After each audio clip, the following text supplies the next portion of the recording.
సభాముఖంగా లైవ్ ద్వారా చెప్పాలనుకుంటున్నాను.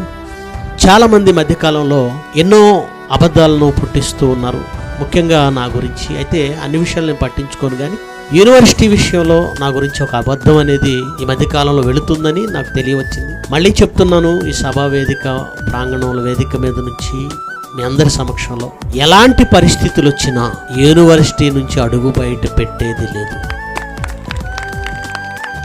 ఒక తప్పుడు ప్రచారం చేసేవాళ్ళు ఇప్పుడు కాదు, ఒక 5 ఏళ్ళు 6 ఏళ్ళ నుంచి చేస్తున్నారు. వేగా 10 రాళ్లలో ఒక రాయి తగులుతుందన్నట్టు కొంతమందికి రాళ్ళు తగులుతున్నాయి. ఏ విషయంలోనైనా తండ్రి గారి కూడా అనుమానం తెచ్చే విధంగా వాళ్ళు మాట్లాడుతున్నారని తెలుసు నాకు. తండ్రి గారు అనుమానించినా, డాడీ అన్నయ్య వాళ్ళు అనుమానించినా, ఎవరు ఏమన్నా, ఇది దేవుడు నన్ను చేర్చిన సంఘం, ఆయన చేర్చాడు, నేనెందుకు బయటకు వెళ్తాను? అది అబద్ధం, పూర్తిగా నేను ఖండిస్తున్నాను. ఎలాంటి పరిస్థితులు వచ్చినా, అఫ్కోర్స్ నా ముందు బయటకు వెళ్ళిపోయిన వాళ్ళు కూడా ఇలాగే మాట్లాడారు. మరి కర్మ ఏంటంటే, మరి నేను ఇప్పుడు మాట్లాడుతుంటే నమ్మకం కుదరదు, ఎందుకంటే వాళ్ళు అలా మాట్లాడి వెళ్ళిపోయారు.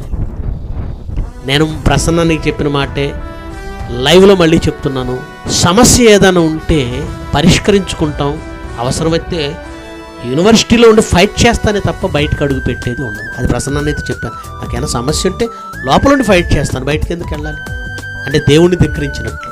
సంఘం ఇంతమందిని, దేవుని పనిలో ఇంతమందిని సంపాదించుకొని జయశాలి గారితో పాటు మేము ఇంత పని చేస్తూ ఉంటే 100 రకాలు అనివ్వండి, చివరికి తండ్రి గారే మమ్మల్ని అపార్థం చేసుకునివ్వండి, నో ప్రాబ్లం, బయటకు అడుగు పెట్టేది లేదు.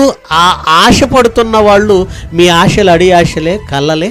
మీరు కలలు కంటున్నవన్నీ ఒమ్మే, గుర్తుపెట్టుకోండి. అవన్నీ మీరు కంటున్న కలలు పగటి కలలు. ఎప్పుడు యూనివర్సిటీని విడిచి బయటకు వెళ్ళడం ఉండదు.